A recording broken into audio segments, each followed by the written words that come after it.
विधिवत शिलान्यास का कार्यक्रम हो रहा है। अभी कोलेबिरा में हमने इसके पहले किया एकलव्य मॉडल रेसिडेंशियल स्कूल का शिलान्यास, और कल सिमडेगा में ठेठई डांगर में एकलव्य मॉडल रेसिडेंशियल स्कूल का शिलान्यास किया, और अभी इसके बाद मुढ़ू ब्लॉक का residential school Eklavya model residential school का शिलान्यास करेंगे।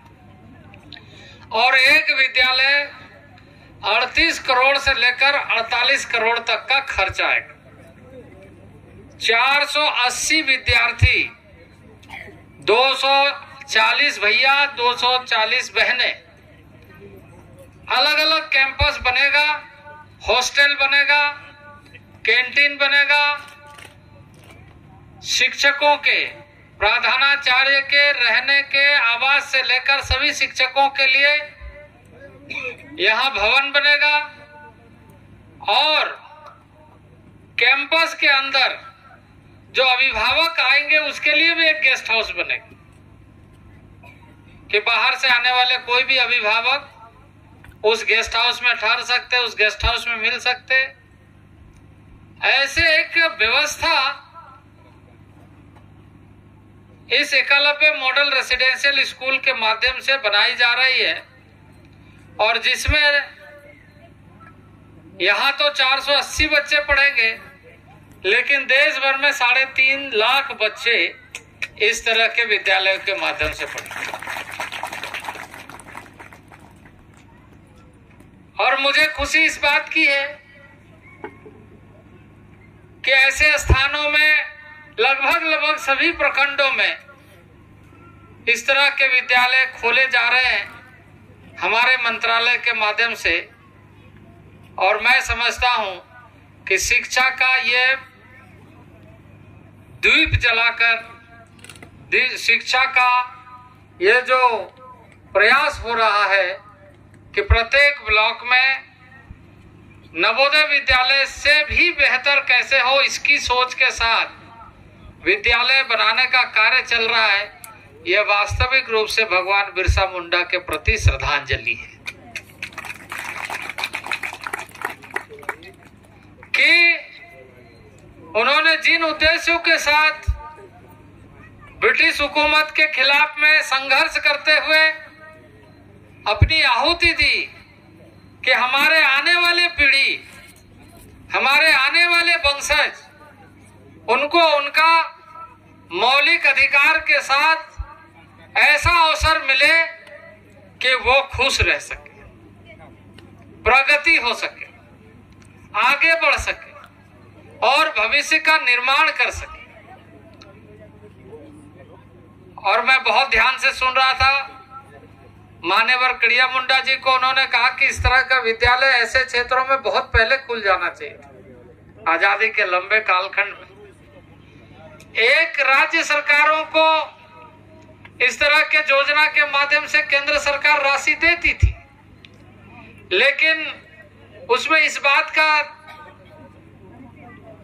कमी रहा कि क्वालिटी के साथ या ऐसे क्षेत्रों में जहां बहुत अधिक आवश्यकता है वैसे जगहों में विद्यालय खड़ी नहीं हो सके, और उसका लाभ जितना उद्देश्यपूर्ण कार्यक्रम के साथ प्रारंभ किया गया था उसका नहीं मिला।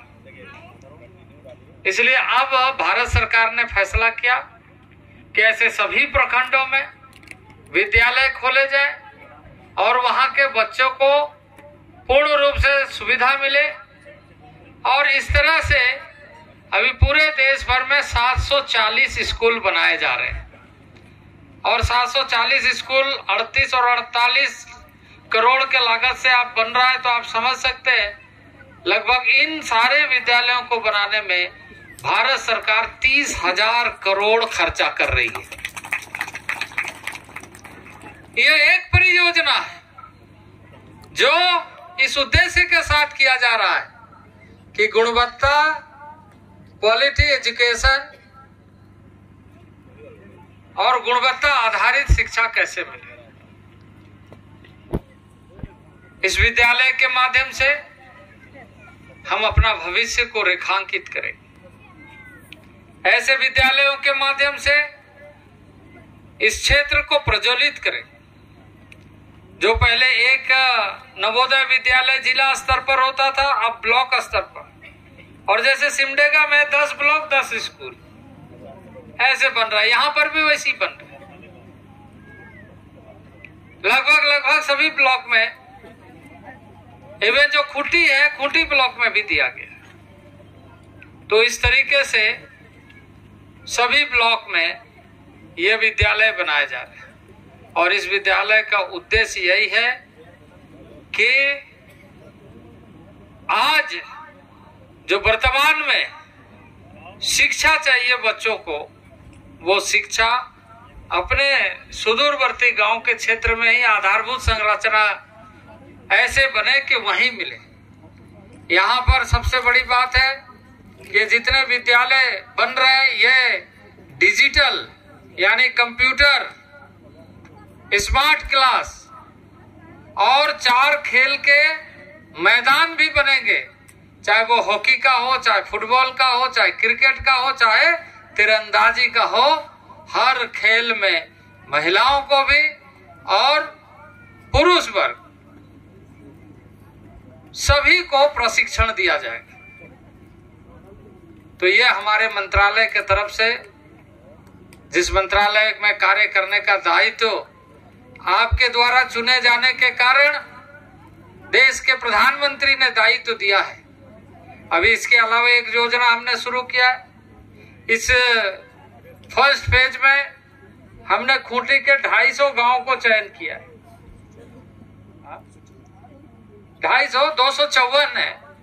254 गांव में आदि आदर्श ग्राम योजना के रूप में, मॉडल विलेज के रूप में हमने ऑलरेडी राज्य सरकार को भारत सरकार के तरफ से हमारे मंत्रालय का पैसा दे दिया है। अब ये सारे कार्य राज्य सरकार और उसके लिए लगातार हम संवाद करते रहते हैं कि राज्य सरकार जल्दी से जल्दी उन गांव में वो सारी सुविधाएं, और मैंने इसमें जो नया सर्कुलर भी जारी किया है, गांव का मालिक गांव के लोग होते हैं, इसलिए गांव के सहमति से ही सारे गांव का डेवलपमेंट प्रोग्राम होना चाहिए, वैसा एक निर्देश भी हमने जारी किया। अब गांव के लोगों को आम सहमति के साथ ऐसी योजनाएं जिससे लाभ मिले।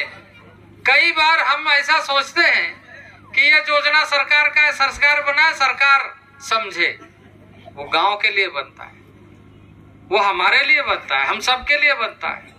और इसमें मैं कहूंगा कि जितने भी यहाँ भी महिलाएं हैं, और बहुत सारे महिलाएं कोई JSLPS के रूप में काम कर रहे हैं, सेल्फ हेल्प ग्रुप में, कोई नेशनल रूरल लाइवलीहुड मिशन के माध्यम से काम कर रहे हैं, कोई ट्राइफेड के साथ बंधन विकास केंद्र में जुड़ करके काम कर रहे हैं, ऐसे संस्थाएं।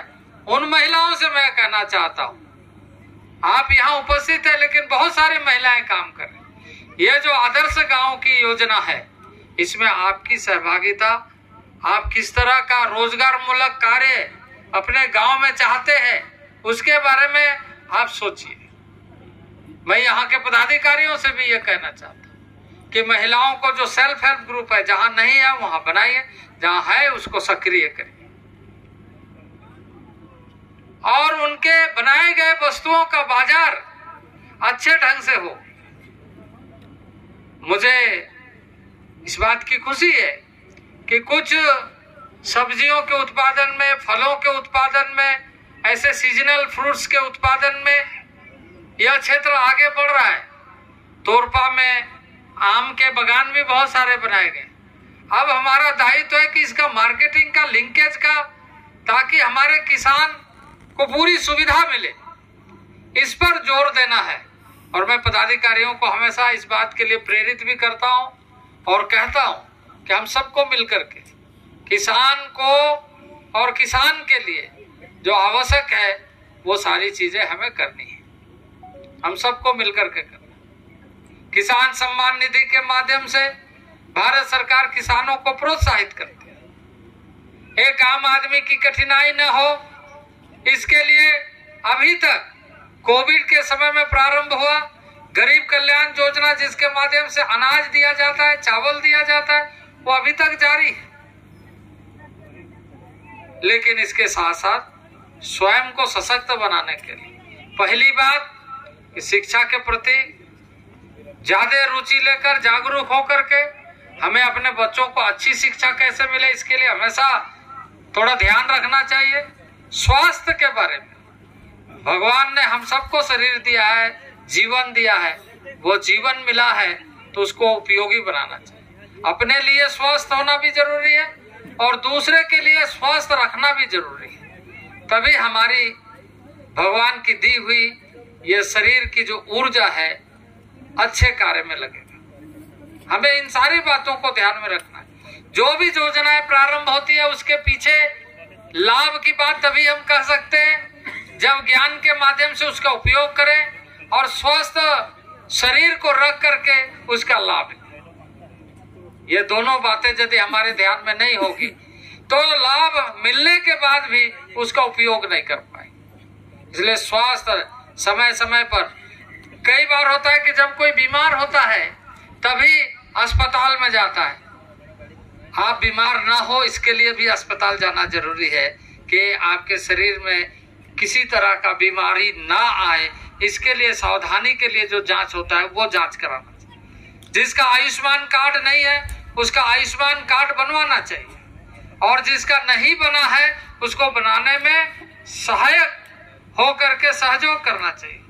सभी जो पंचायत स्तर पर, मैं मुखिया गणों से भी निवेदन करता हूँ कि पंचायत में CHC सेंटर है, वहां पर पिछले दिनों हम लोगों का खूंटी में बहुत बड़ा एक हेल्थ कैंप लगा, बहुत बड़ा हेल्थ कैंप लगा। लगभग 20 से 25 हजार तो आंख के लिए चश्मे बांटे गए, स्वास्थ्य जांच हुई, उसके माध्यम से एक डेटा बना है और उसमें बहुत सारी सूचनाएं मिली है। आने वाले दिनों में उन सूचनाओं के आधार पर भी और जो नए तरीके से अभी फिर आगे कार्यक्रम होगा, उन सारी चीजों के माध्यम से बच्चों को खास करके, उसमें बहुत सारे लोगों की जांच में आई कि एनीमिक है, ब्लड की कमी है, कैसे बढ़ाया जा सकता है, किस तरीके से बढ़ाया जा सकता है। कुछ चीजें जो हमारे सामने उपलब्ध है उसको अगर सही तरीके से सेवन करें उससे बढ़ सकता है। उसमें दवा लेने की आवश्यकता नहीं है, सावधानी बरतने की आवश्यकता। ऐसे चीजों के लिए भी हमें ज्यादा ध्यान रखना पड़ेगा। देखिए, हम सबसे ज्यादा किस बात के लिए दुखी हो जाते हैं जब घर में एक बच्चे बीमार रहता है। एक माँ बाप के लिए सबसे ज्यादा चिंता का बात यही होता है कि उसका बेटा कब कैसे ठीक होगा, उसकी बेटी कैसे ठीक होगी, बेटा ठीक होगा, बेटी ठीक होगी। इसी चिंता में वो अपना शरीर खोखला कर लेता है, कहाँ लेकर के जाए, कहीं। उन सारे चीजों पर, और खासकर मैं जिस मंत्रालय में काम करता हूं उसमें हमने प्रारंभ किया है। अभी जैसे आपका टीबी का जांच हो रहा है, आपको पता है ये टीबी का जांच, हमारी जो बहनें हैं उसको और सक्रिय होने की आवश्यकता, ताकि उसके माध्यम से हम अपने को सशक्त बनाएं। अभी माननीय प्रधानमंत्री जी ने लाखपति दीदी होने का एक संकल्प लिया है। आप अपने कार्यों के माध्यम से लाखपति दीदी बनाने का लक्ष्य को पूरा करिए। आप बचत ऐसा करिए कि हमारी लाखपति दीदी हो। इस तरह के योजनाओं को आगे बढ़ाने का काम करते हुए हमें अच्छी शिक्षा के लिए अपने बच्चों के प्रति ध्यान रखना चाहिए। अपने बच्चों के प्रति जब हम ध्यान रखेंगे तो स्वाभाविक रूप से हम अपने परिवार ही नहीं, हम देश को आगे बढ़ाएंगे। और उसी उद्देश्य के साथ कैंपस इस तरह का बनाया जा रहा है, मुझे खुशी है। पर मैं एनपीसीसी के लोगों से कहूंगा, इसका कार्य में गति होना चाहिए, तेजी होना चाहिए। और खास करके हम यहाँ के जिला एडमिनिस्ट्रेशन डीडीसी यहाँ पर है, बीच बीच में यहाँ आकर के आप देखिए, ये महत्वाकांक्षी योजना है। यह जिला का आईना होगा। यहाँ से निकलने वाले विद्यार्थी, आज खूंटी से एक व्यक्ति इसरो में पार्टिसिपेट किया, इसरो के चंद्रयान छोड़ने में उसका योगदान था। तो कल सैकड़ों के संख्या में ऐसे विद्यालयों से, इसरो जैसे केंद्र में साइंटिस्ट के रूप में उभर करके सामने आएंगे। ऐसे आशा और आकांक्षा के साथ यह आज हम इतने लोगों के साथ शिलान्यास कर रहे हैं। यह शिलान्यास मात्र एक औपचारिकता नहीं है, भविष्य निर्माण का पथ है, पाथे है। आने वाले दिन में हमारे बच्चों के भविष्य को